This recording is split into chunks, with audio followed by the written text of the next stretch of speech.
നിരവധി ചോദ്യങ്ങളെ അഭിമുഖീകരിക്കുന്നവരാണല്ലോ നാം. എല്ലാ ചോദ്യങ്ങൾക്കുമൊന്നും ഉത്തരം കൊടുക്കണമെന്ന് നിർബന്ധമില്ല. അതിന്റെ അർത്ഥം ചോദ്യങ്ങൾക്ക് ഉത്തരം നമുക്കില്ല എന്നല്ല, മറിച്ച് ചോദ്യകർത്താക്കൾ ഉത്തരം അർഹിക്കുന്നില്ല എന്നുള്ളത് തന്നെ. നിരവധി ചോദ്യങ്ങളുടെ മുമ്പാകെ നിന്ന ഒരു വ്യക്തിയാണ് ദാവീദ് എന്ന രാജാവ്. അപ്പോൾ അദ്ദേഹം പറഞ്ഞ വാക്ക്, എനിക്ക് പ്രാണഹാനി വരുത്തുവാൻ നോക്കുന്നവർ കെണിവെക്കുന്നു എന്നാ പറഞ്ഞത്. പലതരത്തിലുള്ള കെണികൾ ദാവീദിനെതിരെ ആളുകൾ ഉപയോഗിക്കുകയുണ്ടായി. എന്നാൽ ഈ പ്രതിസന്ധികളുടെ മധ്യത്തിൽ ദാവീദ് രണ്ട് പ്രത്യേക മെത്തേഡുകളാണ് ഉപയോഗിച്ചിരിക്കുന്നത്.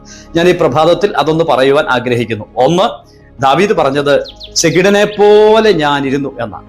മറ്റൊന്ന്, വായ് തുറക്കാതെ ഊമനെ പോലെ ഇരുന്നു എന്ന. ചിലതൊക്കെ കേട്ടിട്ടും കേൾക്കാതെയും പറയണമെന്ന് ആഗ്രഹം ഉണ്ടായിട്ടും പറയാതെയും ഇരുന്നു. ഇത് രണ്ടും നമുക്കും നിത്യേന കാത്തു സൂക്ഷിച്ചാൽ നമ്മുടെ ജീവിതത്തിൽ ശാന്തമായിട്ട് മുന്നോട്ട് പോകുവാൻ ഇടയായിട്ട് തീരും. ഇത് വാസ്തവമായിട്ടും നമ്മുടെ വാഴ്ത്തപ്പെട്ട കർത്താവായ യേശുക്രിസ്തുവിന്റെ ജീവിതത്തിലും നമുക്ക് കാണുവാൻ കഴിയുന്നുണ്ട്.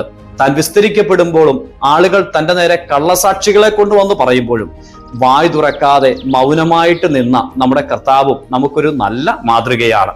അതുകൊണ്ടല്ലയോ നമ്മൾ പലപ്പോഴും പറയുന്ന ഒരു വാക്ക് ഇങ്ങനെയാണല്ലോ, മൗനം വിദ്വാന് ഭൂഷണം. ഇന്ന് പകൽക്കാലം ഈ പ്രത്യേക പദങ്ങൾ നമ്മുടെ ജീവിതത്തിൽ ഒന്ന് ഏറ്റെടുത്തിട്ട് ഇന്നത്തെ ജീവിതം നയിപ്പാൻ ദൈവം നിങ്ങളെ ഏവരെയും സഹായിക്കുമാറാകട്ടെ.